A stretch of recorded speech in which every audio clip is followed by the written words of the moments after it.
My name is Justin Carpenter, and today we'll be talking about IKS, or Indigenous Knowledge Systems. Now, these are people as isolated as Tom Hanks after a FedEx accident, but while they might not be posting on social media or even interacting with the world formally whatsoever, we do have some that may be familiar to you, such as the Nez Perce or the Shoshone.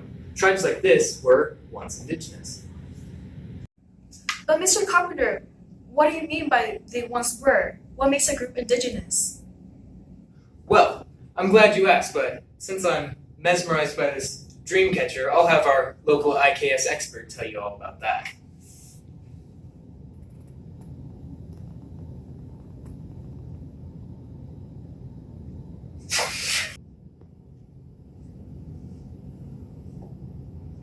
Alright, let's talk about the tribes. The best way for me to think about this is on a scale. On one end, no longer indigenous people, and on the other, those who remain uncontacted and fully indigenous. Let's begin with those who are no longer indigenous. The Cherokees were a tribe of Native Americans that lived near or on the eastern seaboard. With the arrival and expansion of the settlers, the Cherokees remained resilient against Western practices. After the American Revolution, however, the Cherokee Nation would be formed, adopting many Western practices into their tribe and culture, creating an alphabet and a constitution for the Cherokee Nation. Moreover, many children were sent to white boarding schools where they learned English and other customs, resulting in the majority of their knowledge no longer being indigenous due to the adoption of these ideas, putting them on this side of the scale. Now, the middle of the scale is a bit more complicated. This place is held for tribes that are slowly getting contact with the outside world and adopting small traditions while maintaining their own cultural heritage. This, of course, brings us to tribes that are in between worlds. The Quechua tribe in Ecuador is an indigenous tribe that interacts with the modern world while upholding their own cultural heritage.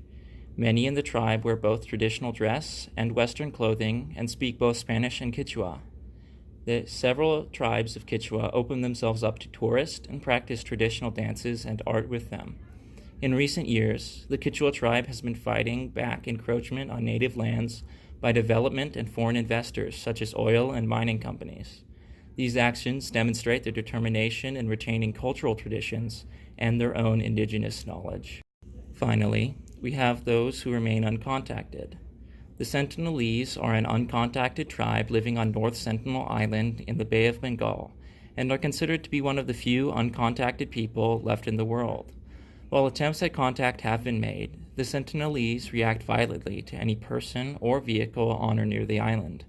Having seen the devastation of disease on other indigenous peoples, and that the Sentinelese appeared healthy, it was decided that there would be no future attempts to contact the Sentinelese. Now that we know the variation between indigenous groups, how can these groups become no longer indigenous? What happens to all the indigenous groups that disbanded or disappeared? There are approximately only 300 million indigenous people today. There were a lot more indigenous groups because many of these groups have ceased to be what we know as indigenous. They were separated, changed, or influenced by these three things: globalization, modernization, and westernization. Globalization is when countries influence each other across borders and cultures through the spread of products, technology, religion, information, and ideas. Therefore, once knowledge has been globalized, it's no longer indigenous. Indigenous knowledge can only be known in a specific group of people, not by entire countries. Modernization is adopting modern styles or ways of thinking and living. One example of indigenous people being affected by modernization would be oil mining companies encroaching on a tribe in Ecuador. Westernization is the spread of good old European ideas and values such as diseases, animals, religion, God, glory, and gold. Don't confuse indigenous knowledge systems with the religious knowledge system. This is just their close cousin. They're not the same. Indigenous knowledge system can stem from religion if, say, you're studying the effects of religion on the native people. This would be indigenous knowledge system, not religious knowledge system, because we're focusing on the effects of religion, not on the religion itself. Indigenous knowledge is about the indigenous people and their way of life. not just their spiritual beliefs. Another misconception about Indigenous knowledge is that if you speak a different language or have different family traditions, then you possess Indigenous knowledge. But this is not true. Although being multicultural may offer different perspectives, it's not the same as Indigenous because you can connect your knowledge to a larger pool of knowledge. Indigenous knowledge is supposed to be separate from a nationally recognized culture. To clarify this point, we will go into our analogy explanation. Knowledge is similar to the water cycle, flowing and mixing together as it travels around the world. Just as there are lakes, regional knowledge persists within our interconnected world, separate but still influenced and connected to the global ocean of knowledge through books, cinema, and the internet. Just as water flows into and from lakes in the form of rivers and rain, Indigenous knowledge is more like an aquifer, an isolated source of knowledge pure from the mingling waters on the surface. Instead, Indigenous knowledge builds itself over time, just as the drops of water that seep through the stone amass to form an expansive underground well. These aquifers, like Indigenous knowledge, can and often are tapped into and exploited, disturbing the unique and fragile ways of understanding that make up an Indigenous knowledge system.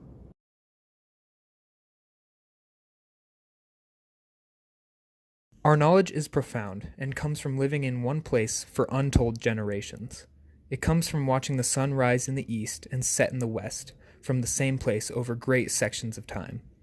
We are as familiar with the lands, rivers, and great seas that surround us as we are with the faces of our mothers. Indeed, we call the earth Ethnoa, our mother from whence all life springs. Now you may be wondering, how could this possibly help me? As a hormonal TOK student, what do I have to gain from this? Let's stop right there. I'll tell you.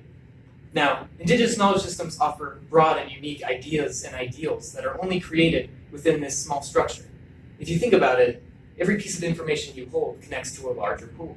So we should value these perspectives as they're original and uncontacted. This is knowledge that, as we acquire it, we destroy it. So it would be much like your mental state after writing the LARP paper, non-renewable.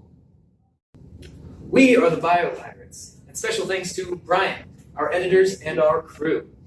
If you want to know more about IKS, maybe reference that beautiful little handout we got with the sources. And that is it for us. See you later, guys. And make sure to keep rolling.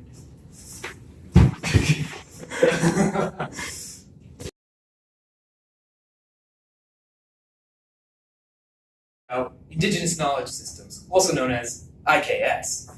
So, am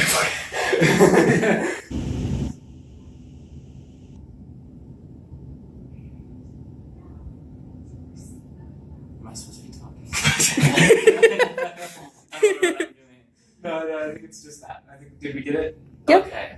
This knowledge, as we acquire it, we destroy it. It's much like your no blooper.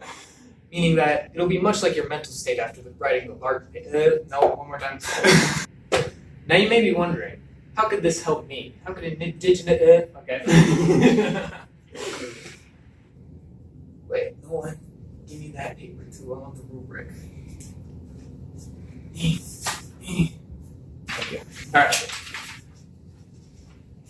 You ready?